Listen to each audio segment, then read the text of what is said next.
Hola, ¿cómo les va? Seguimos con el estudio de la epístola del apóstol Santiago y hoy nos toca ver la primera parte del capítulo 4 de dicha epístola. Voy a leer en primer lugar los primeros 3 versículos de este capítulo. ¿De dónde vienen las guerras y los pleitos entre vosotros? ¿No es de vuestras pasiones las cuales combaten en vuestros miembros?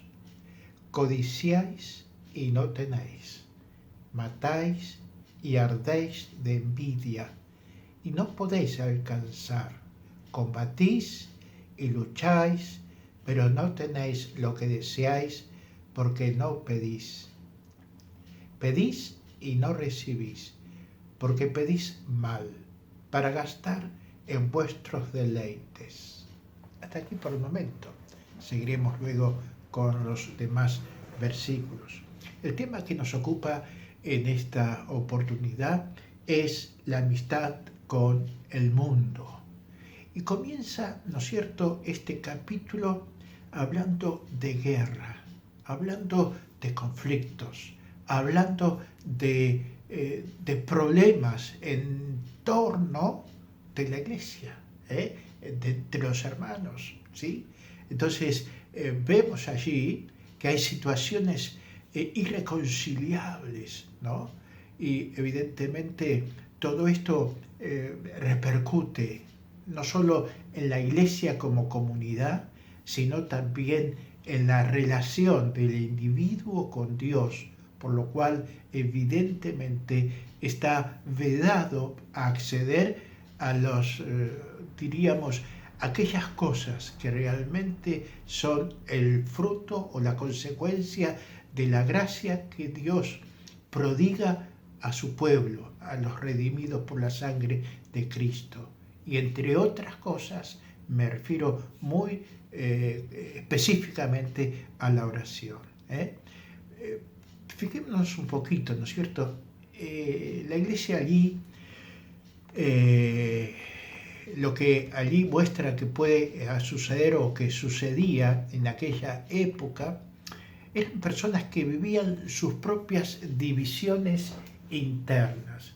Es un lamentable, diríamos, comentario sobre la naturaleza humana, cuando quedan conflictos personales sin resolver. Esto pareciera que acontecía en aquella época, pero si somos sinceros con nosotros mismos, muchas veces esto es una realidad en medio de las asambleas. La estructura de Santiago en estos primeros versículos comienza con una pregunta: ¿de dónde? Revela el propósito realmente de ir a la raíz del problema, decir que hacer con esto la comunicación con Dios ha sido interrumpida. Esto es grave. La comunicación con Dios ha sido interrumpida. Cuando hablamos de guerra, hemos de entender metafóricamente, como leemos en Apocalipsis, por ejemplo, en el capítulo 2 y en el verso 16, aunque siempre se emplea literalmente pleitos, también puede quedar reducido a batallas sin armas, luchas, discusiones, contienda de palabras, legalismo, ¿no es cierto?, riñas y tantas otras cosas que están emparentadas con esto. El vocabulario que emplea aquí Santiago pareciera que fuera un vocabulario propio de la guerra, ¿no es cierto?, para describir la situación, dice, entre vosotros. No está hablando de las paredes de la iglesia, por decirlo de alguna manera, hacia afuera, sino hacia adentro. Y realmente, si analizamos esto, ¿no es cierto?, es una tragedia, ¿no? Disputas en esta clase van acompañadas normalmente de palabras desabridas, ¿no es cierto?, difamación, el mal uso de la lengua, ¿sí?, y además encuentra el ambiente favorable estas disputas. ¿Para qué? Para que realmente la comunión se regebraje en medio de la congregación.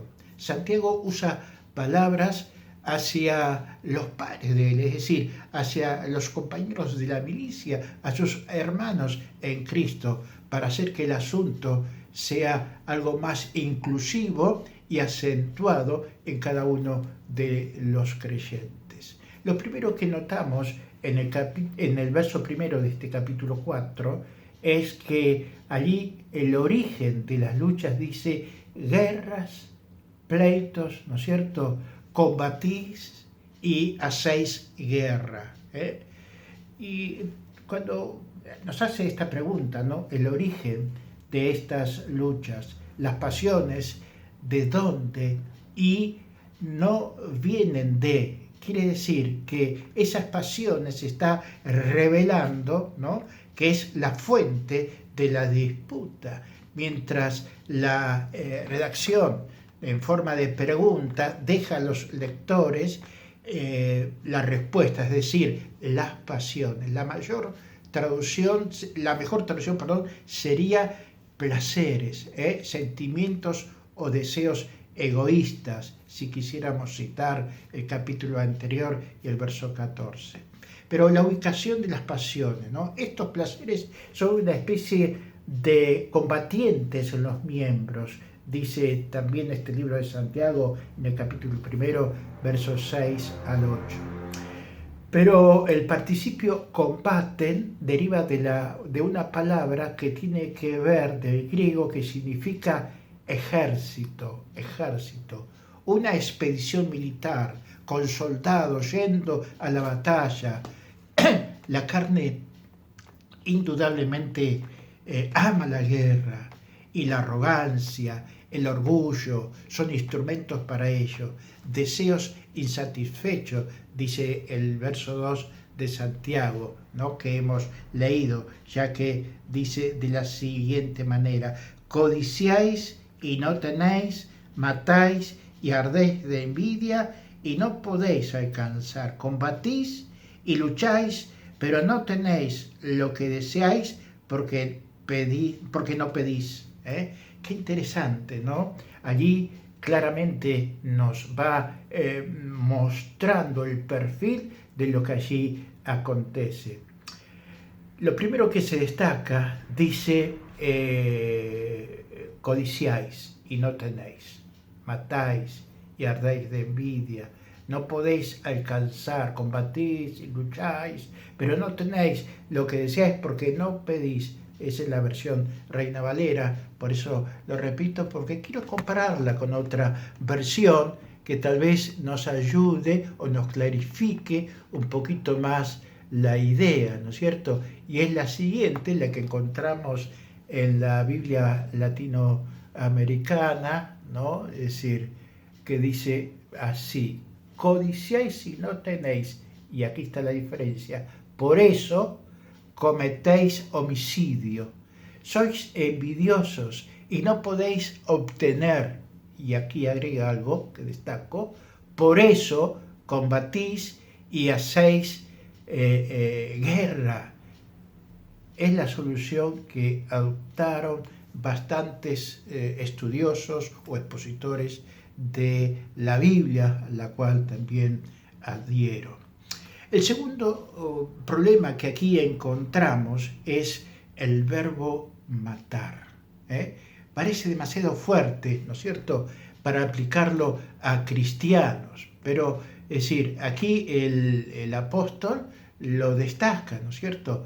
El propósito de este versículo es explicar la respuesta, dado que el versículo 1, en la primera pregunta, dice: luchamos porque codiciamos y no podemos obtener lo que deseamos, le falta, ¿no es cierto?, alcanzar o tener, es lo que genera la rabia, la ira y el resultado en asesinato o guerra. Matar tiene correlación entonces con la envidia. La lógica de la competición se mueve en dirección a la eliminación.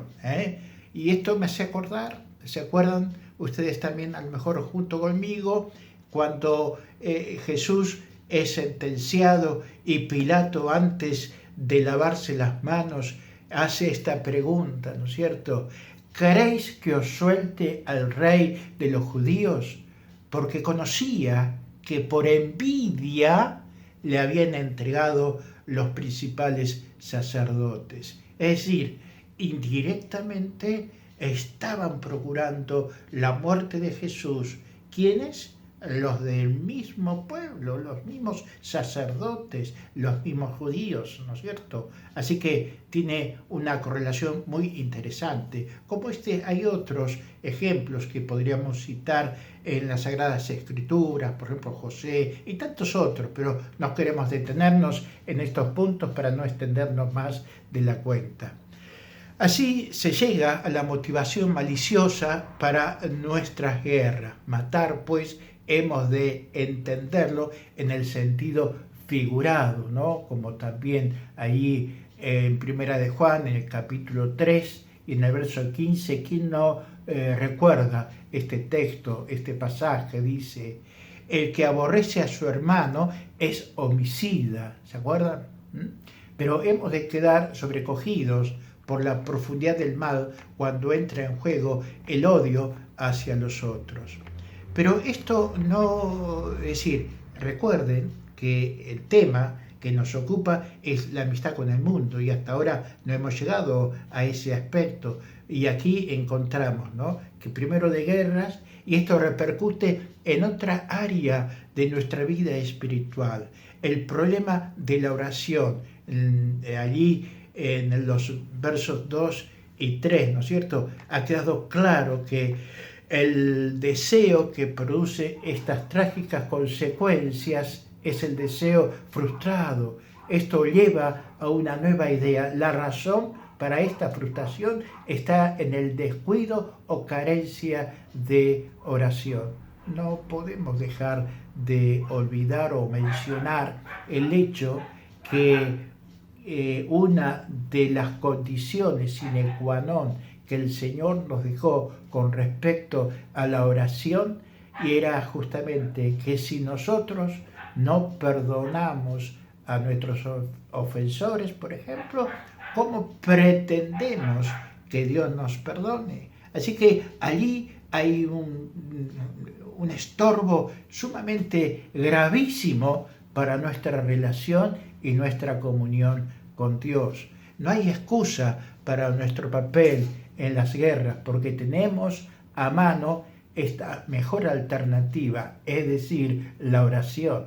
Y para esto merece que estemos a cuenta con nuestro Señor. Hay dos etapas en el argumento y cada una de las cuales cuenta con una premisa teológica que ya hemos considerado anteriormente en la epístola. La primera de ellas es el Dios de gracia. La segunda, el Dios santo.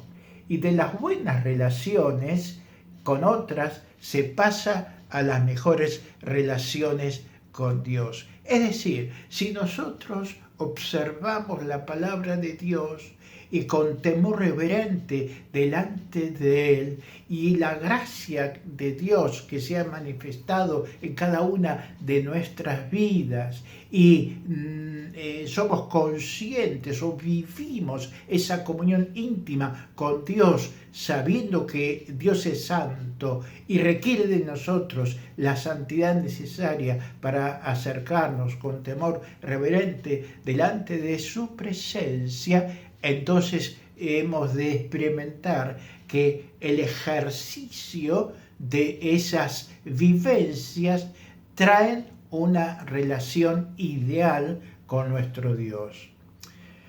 Ahora, siguiendo un poquito más adelante, encontramos que Santiago no condena los deseos en sí mismo, muchos de los cuales son legítimos, podríamos decir, sino la dirección que estos toman.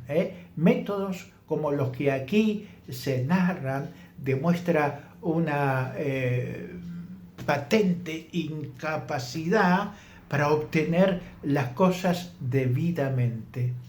En lugar de luchar enconadamente, debieran entonces haber pedido a Dios, quien ha prometido dar en abundancia siempre y cuando haya una actitud adecuada. Hombres y mujeres pueden obtener satisfacción verdadera con solo orar al que puede darla. Dios es generoso por su gracia, dice Santiago capítulo 1, verso 5, ¿no? Así que cualquiera puede pedir y confiar en Él para toda necesidad. Santiago no es un legalista, ¿sí? Centrado en las obras, pues su mismo énfasis en la oración en otra manera de mirar confiadamente a la gracia. Ahora, también podríamos decir que encontramos estos motivos inaceptables. ¿Es posible volverse a Dios en oración y pedir mal? Mal es un adverbio en el que recae el énfasis inaceptable, ¿sí? Por lo cual es un término fuerte y da en el blanco. No se trata meramente de usar la fórmula equivocada, sino de acercarse a Dios con malos motivos. La clave para entender por lo que es malo está en la cláusula de propósito, para, dice, y la valoración negativa de placeres en vuestros placeres. Dios, que da dones generosamente, es manipulado, ¿no es cierto?, por estos hombres a modo de una máquina expendedora, ¿no es cierto?, para gratificación egoísta. Y esto es una especie de idolatría que delata la amistad con el mundo. Pedir se usa 3 veces en estos versos. El verbo indica sometimiento o sumisión de parte del suplicante y superioridad por parte del que recibe la petición. Aplicado a nosotros implica dependencia en la oración, ¿sí? Sin embargo, no se habla de un Dios sordo, sino dice no recibís, es decir, Él siempre oye, pero no siempre responde, en ocasiones dice no y a veces dice espera, no es el momento. Cuando seguimos mirando, ¿no es cierto? Y en ningún caso podemos decir la oración sin respuesta debe achacársele a Dios, sino realmente debe ser al hombre, porque ora, ¿no es cierto?, de manera no aceptable delante de Dios. La oración queda sin responder. Si ésta es elevada por el hombre que duda, sea sobre la capacidad de Dios para responder o sobre si el objeto es realmente deseable. Ahora la oración queda sin respuesta porque es para mal uso. No significa que cualquier oración que hagamos será otorgada. Quiere decir entonces, Dios es santo y no tendrá nada que ver con el mal. Jesús prometió respuesta a la oración, siempre y cuando ésta respete el nombre, el reino y la voluntad de Dios.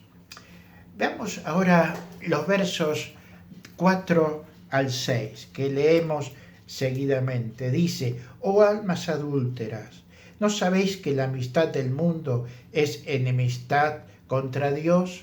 Cualquiera pues que quiera ser amigo del mundo se constituye enemigo de Dios. ¿O pensáis que la Escritura dice en vano: el Espíritu que Él ha hecho morar en nosotros nos anhela celosamente. Pero Él da mayor gracia. Por esto dice, Dios resiste a los soberbios y da gracia a los humildes. La amistad y la escritura. ¿Qué podemos decir sobre esto que terminamos de leer? Este es uno de los pasajes, diríamos, claves de la epístola, al estar asociado justamente a ese, como hemos leído, doble alma, ¿no? Es decir, aquí es interesante poder destacar esto, ¿no es cierto? Porque al presentar estas dos alternativas que se excluyen mutuamente, porque es algo ilógico, y evidentemente allí podemos ver severidad, se destaca por el uso de palabras fuertes, cuando dice adúlteras, odio a Dios, enemigos de Dios, almas adúlteras. El lenguaje tan ofensivo que pudiera hacernos pensar que se está dirigiendo a incrédulos, ¿no es cierto? Pero nada más lejos de la realidad, pues la sabiduría terrenal, guerras, pleitos, suceden entre vosotros, dice ahí el verso 13 del capítulo 3 y el verso primero de este capítulo 4 de Santiago. Hemos de sentirnos impactados por la seriedad del pecado que trasluce la enseñanza de Santiago. Seguimos mirando un poquito más y dice, como es el caso en el Sermón del Monte, donde enseña sobre la oración, y va seguido del llamamiento a escoger entre dos caminos. ¿Se recuerdan? Aquí en el capítulo 7 de Mateo, versos 13 y 14, el camino angosto o el camino ancho, ¿no? Así ahora urge la decisión entre la amistad con el mundo o con Dios. El acto de oración implica una relación de confianza, de lealtad con Dios. Y por eso, por lo que la persona que persigue los placeres se alinea con el mundo y compromete, si es que no niega su relación con Dios. Qué interesante, ¿verdad? A veces pareciera que tuviésemos carta blanca, ¿no es cierto?, para interactuar con las personas del mundo y ponerlas a nivel de amigos, cuando esto está contrario a lo que es la palabra del Señor, ¿no es cierto? Es como pretender mezclar agua con aceite. La amistad y enemistad, el mundo. La amistad con el mundo se traduce filia, que es la única mención en el Nuevo Testamento, aunque filos, amigo, es bastante corriente.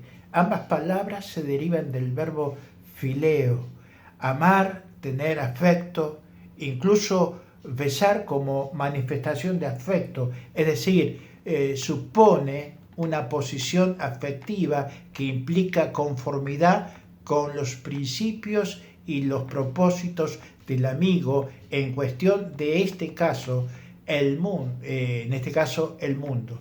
Ser amigos significa ante todo compartir, tener la misma mente, la misma visión, la misma perspectiva de la realidad. Así que ser amigos del mundo supone vivir por la lógica de los celos, la rivalidad, la competencia y el homicidio. Realmente podemos decir que encontramos un fuerte epíteto, la palabra adúlteras, género femenino. En primera instancia, tal vez para el lector desprevenido, le puede llamar la atención, ¿no es cierto?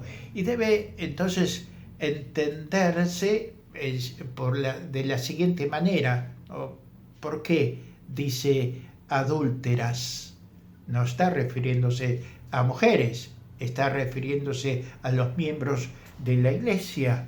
Es evidente que ahí tenemos que pensar que la iglesia es la esposa y el Señor Jesucristo es el esposo, y por lo tanto cuando la iglesia tal vez puede ser permisiva y sus miembros estén practicando estas situaciones enojosas delante de Dios, evidentemente estamos en medio de una situación en la cual esa iglesia no puede estar bendecida. Porque se puede pecar por ignorancia, tal vez, pero aquellos que Dios ha levantado enfrente de la congregación tienen la responsabilidad de corregir lo deficiente. El conocimiento de uso o de su uso, no sabéis, suena a reprensión, ¿no? No sabéis, hay un énfasis allí, ¿no? La conducta indica rechazo de lo que saben porque rehúsa vivirlo. El resultado de la amistad con el mundo siempre es enemistad con Dios. Ahora el llamamiento es al arrepentimiento.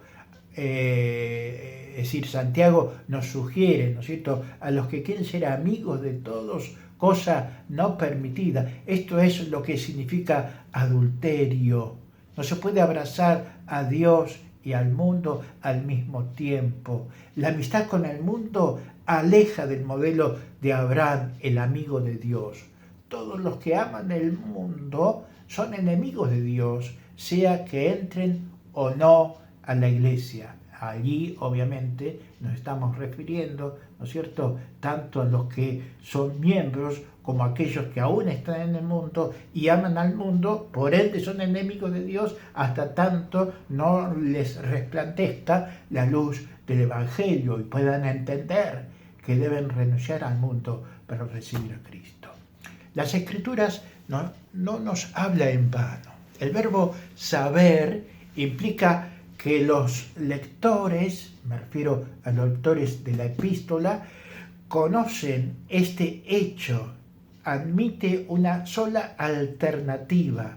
Nuestro criterio ni son ni pueden ser la norma para juzgar, pues esto corresponde a lo que Dios dice en su palabra. La Escritura no habla sin propósito. La Biblia toma seriamente la hostilidad del Señor hacia el pecado.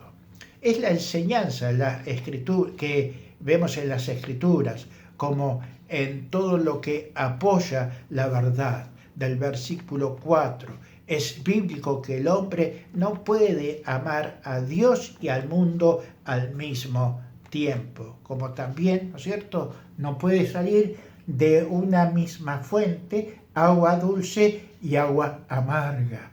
Debe haber una definición. O estamos en el Señor, con Dios, le amamos, ¿no es cierto?, es decir, ejercemos o vivimos en esa armonía, en esa sintonía, en ese temor reverente, o estamos fuera del redil. El Espíritu que Él ha hecho morar en nosotros nos anhela celosamente.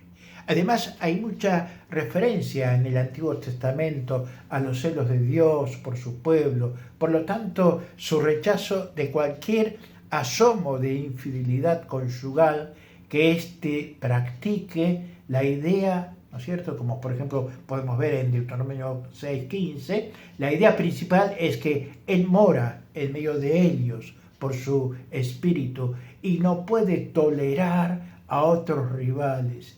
Y esto lo que vemos en el contexto inmediato, la infidelidad que es en este caso, como hemos dicho, es decir, ser adúltero, ¿no es cierto?, despierta comprensiblemente los celos de Dios. Podemos añadir a esto el tema del amor de Dios por la santidad y la pureza del corazón que se destaca a lo largo de la epístola. ¿De qué forma la amistad con el mundo me constituye el enemigo de Dios. La respuesta está justamente en los celos de Dios. Hay una palabrita allí cortita de 4 letras, dice, pero la gracia de Dios es determinante y suficiente. ¿Para qué? Para vencer las tendencias pecaminosas en el hombre y al poder de nuestro enemigo, el diablo. Para evitar que seamos arrollados por el celo de Dios, hemos de tener cuidado cuando ponemos al mundo en el lugar de Él. Con todo, Él no rechaza a la persona, sino da tiempo presente un maravilloso don para reposicionarnos y mantener al creyente dentro de la esfera de la lealtad al esposo celestial. Su gracia produce el deseo y la capacidad de rendirnos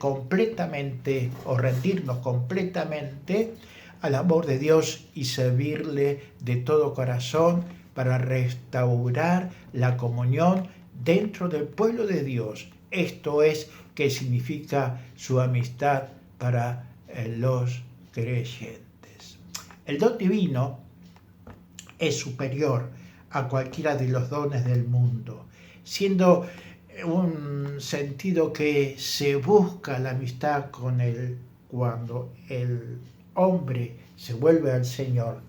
La respuesta de este es abundante gracia y benevolencia. Por cierto, que esto nos trae a la memoria, ¿verdad?, al pródigo, ¿no?, cuando decide y recapacita y vuelve al Padre. El Padre le recibe en forma estrepitosa, ¿no es cierto?, con gran gozo y ese abrazo genuino de amor que no podía ser interrumpido por nada ni por nadie. El Padre nos anhela celosamente. Dios al orgulloso resiste, hemos leído, ¿no? La ira de Dios permanece sobre los soberbios. La resistencia de Dios al altivo es un tema del Antiguo Testamento, que hay muchísimos pasajes y textos, especialmente en los Salmos, en Isaías, ¿no es cierto? También en el Nuevo Testamento, y tal vez destacamos Lucas 14 o Lucas 18. El soberbio es amigo del mundo, porque este le promete satisfacer su orgullo, cosa que Dios no hace. Dios a los humildes, hemos leído, da gracia.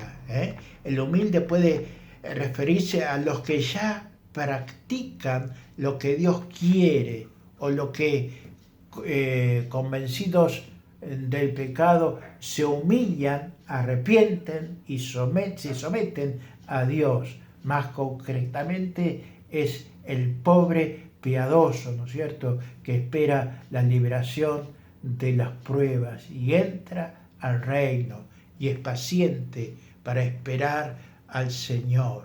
En suma, la intención al mencionar las Escrituras es la de persuadir a los lectores a escoger a Dios sin reservas en el lugar del mundo. La necesidad del arrepentimiento. Veamos los versos 7 hasta el 10, que dice de la siguiente manera: someteos pues a Dios, resistid al diablo y huirá de vosotros. Acercaos a Dios y Él se acercará a vosotros. Pecadores, limpiad las manos, y vosotros, los de doble ánimo, purificad vuestros corazones. Afligíos y lamentad y llorad.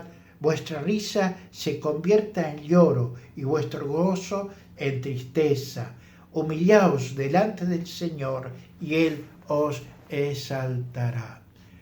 El orgullo, dice Santiago 4:6, basado en la jactancia, como dice Santiago 3:14, debe ser reemplazado por lo opuesto que dice aquí en el verso 9 de Santiago, ¿no es cierto? Del mismo modo la ambición egoísta, como dice en el verso 14 también del capítulo 3 de Santiago, que tiene su asiento en el corazón humano, debe ser expulsado por un acto de limpieza, de renovación, que a su vez revierte a la sabiduría que es pura, que también destaca por ser sin incertidumbre, respondiendo a la más común designación de la enfermedad de la Iglesia, la doble alma o el doble ánimo. Los lectores están siendo, cuando digo los lectores me refiero a los que leemos, ¿no? Santiago dice, los lectores están siendo corrompidos por amarga envidia y ambición egoísta, y los lleva a guerras y pleitos. Hay una meta: ayudarles a vivir en amor y paz los unos con los otros. Por tanto, la prescripción es el arrepentimiento. La relación entre el verso 6 de este capítulo 4 y los versos 7 al 10 lo afirma él. Por tanto, dice, la declaración da gracia a los humildes, va seguido por una serie de imperativos cuyo punto culminante es humillaos en la presencia del Señor. La sujeción a Dios comienza esta sujeción con una serie de imperativos, ¿no? El Nuevo Testamento nos habla de sumisión a las autoridades, a guías de la iglesia, a los amos, a las mujeres y a sus maridos, ¿no? Pero Santiago demanda sometimiento a Dios, de donde nace cualquiera de las otras formas de sumisión.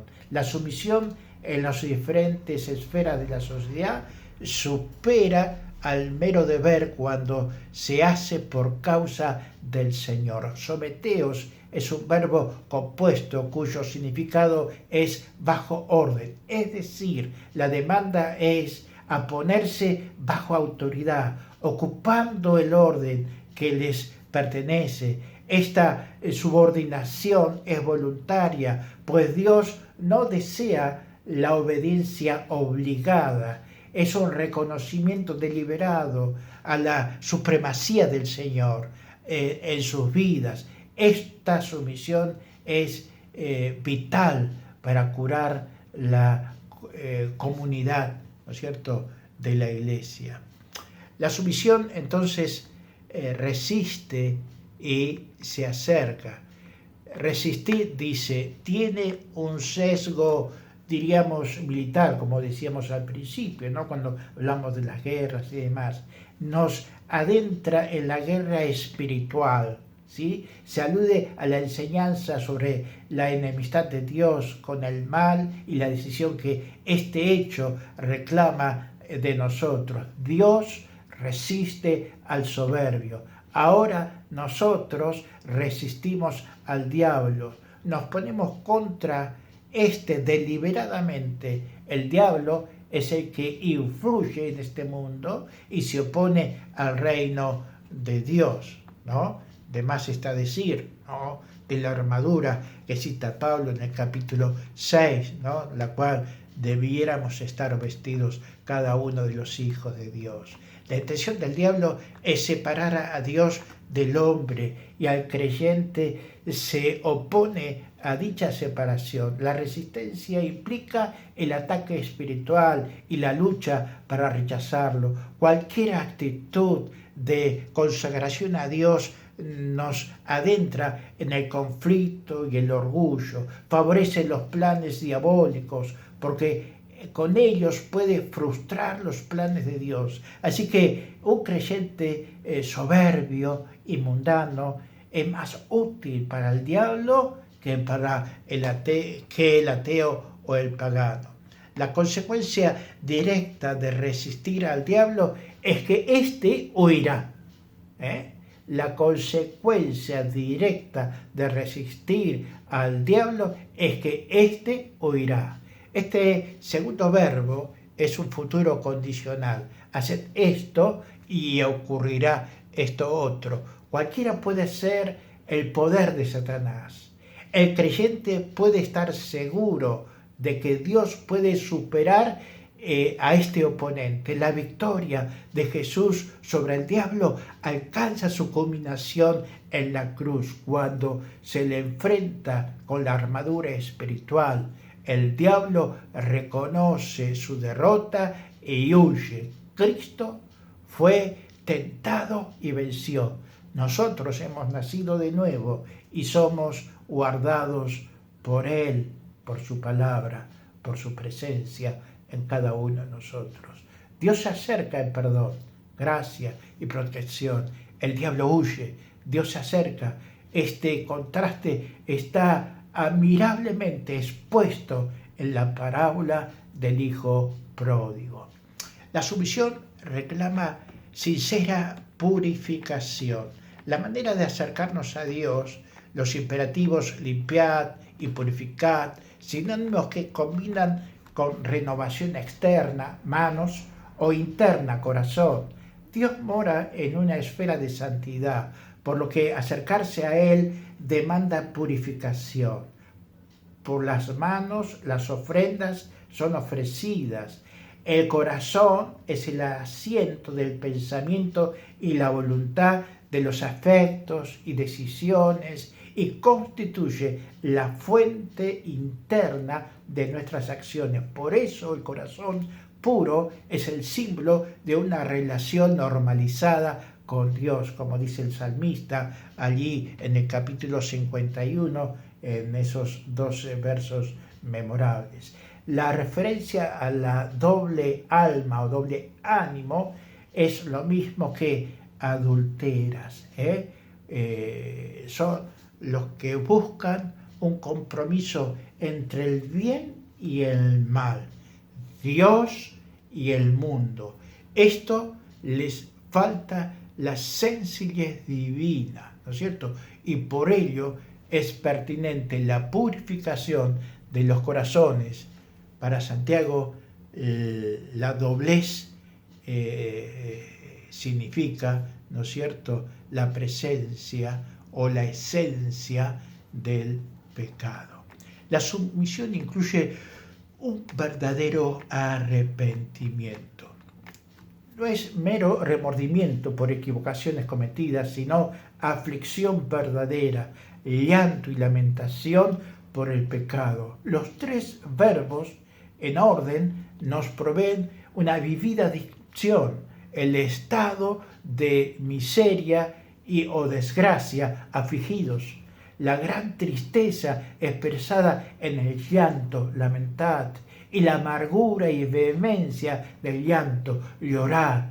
Este es el lenguaje del predicador, ¿no es cierto?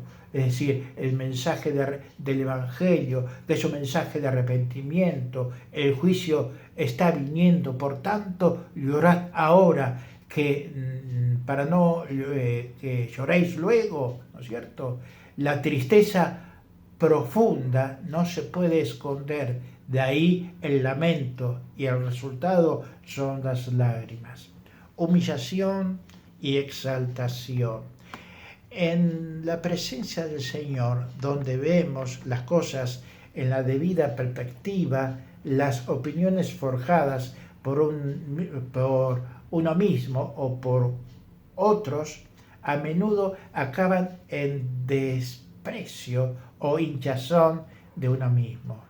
Dice, de la misma forma que un árbol tiene que echar grandes raíces para poder elevarse, así el que no profundiza en humildad se exalta a sí mismo por su propia ruina. Esto lo rescatamos del puño y letra de Calviño. Y él, dice la Escritura, os exaltará, someteos a Dios. Es la aplicación directa, ¿no?, de Proverbios 3:34. Y ya que humillaos en la presencia del Señor, descansa en ese primer imperativo. Para resumir el párrafo, quizás nos esté llevando a la promesa de Santiago 4:6. La exaltación es la gracia que perdona. Los pecadores arrepentidos son restaurados a su posición en el reino de este exaltado Señor y su condición de siervos. La exaltación llegará a su consumación cuando el Señor vuelva y sus santos sean glorificados con Él en gloria. Queridos hermanos, hemos llegado a la conclusión de este tema. Seguramente habrá muchísimas cosas más que podríamos agregar, pero sí podemos decir que esto nos lleva a una reflexión, ¿no es cierto? Pensemos, ¿no es cierto?, en las causas básicas de las guerras y pleitos entre los cristianos, porque son innecesarias y que hay que hacer para eliminarlas, ¿no? Pensemos en cuáles áreas de la vida de un creyente puede manifestarse la amistad con el mundo o, por lo tanto, la enemistad con Dios. ¿Cómo puede ser restaurada la relación con nuestro Dios? Que el Señor nos bendiga y podamos realmente sacar provecho de lo que Dios nos dice en su palabra. Hasta la próxima.